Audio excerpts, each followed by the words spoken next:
to focus on boosting domestic demand in the first half of the year amid deflationary pressures. One of the ways it plans to achieve that goal is to inject $9 billion into the economy. Shin Se-min has the details. The government will spend the money in its Economic Revitalization Fund earmarked for the entire year, or roughly $9 billion in the first half of the year. The decision comes amid a growing urgency to help lift the economy out of the doldrums. The money is from the $41 billion revitalization fund set up by the Finance Ministry last year, according to the ministry official. The nation's economic outlook is still foggy. The latest corporate sentiment index hit a 6-month low last month as local companies are anxious about the unfavorable business conditions. And the consumer sentiment index?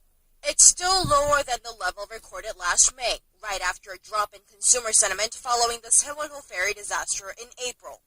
The state-run Korea Institute of Public Finance says that allocating a larger chunk of the fund in the first half of the year will help grow the economy by 0.23 percentage points as opposed to dispersing it evenly throughout the year.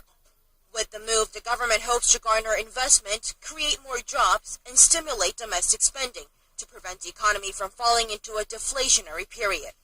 The government also said that it aims to carry out structural reforms while pressing large conglomerates to raise the minimum wage to revive the economy. Finance Minister Choi Kyung-hwan has repeatedly emphasized the need to raise a minimum wage. But not everyone seems to agree, as Samsung Electronics, considered a key player in corporate Korea, has recently decided to freeze its wages. Shin Se-min, Arirang News. The Korean won dropped to its lowest level in a month on Monday, closing at 1,112 won to the dollar. The drop of 13.4 won from last Friday comes as positive U.S. jobs data for February raised speculation that the Federal Reserve may raise interest rates sooner than expected. Also adding to the won's move, foreign investors in Korea turned into net sellers on Monday. The snap in a recent buying streak put further pressure currency. Samsung's latest smartphone, the Galaxy S6, has received relatively good reviews globally after it was unveiled ahead of this year's Mobile World Congress in Spain. But will it be enough to cement Samsung's position as one of the premier players in the market? Our Song Ji-son filed this report from Barcelona. Samsung's distinctive blue and white flags welcomed more than 90,000 visitors to the Korean company's booth at this year's Mobile World Congress in Barcelona. And this year, the spotlight was on Samsung's latest Galaxy S6 smartphone models. With a slimmer design and wireless charging system, the unique look and feel of the phone was what captivated crowds the most.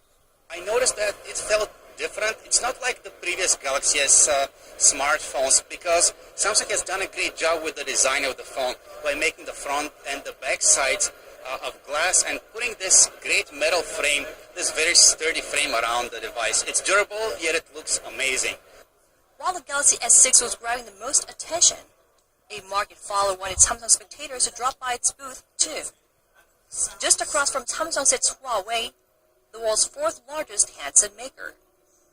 As the event's official sponsor, Huawei had the most floor space, and the Chinese company did not waste an inch of it, displaying everything from handsets to Internet of Things devices such as CarFi, setting up a Wi-Fi environment in a moving car. So, and we are very happy to see the friends from everywhere visit our booth, have a discussion, how we benefit from that, and also how we want to share with all the friends what we have in our R&D and our understanding for the future's roadmap. Huawei also unveiled its first smartwatch, and while its features are not as advanced as those offered by its Korean rivals, the company is expected to gain ground quickly as 13% of its annual revenue is pumped back into R&D. That's double the 6% Samsung has set aside for R&D over the past 2 years.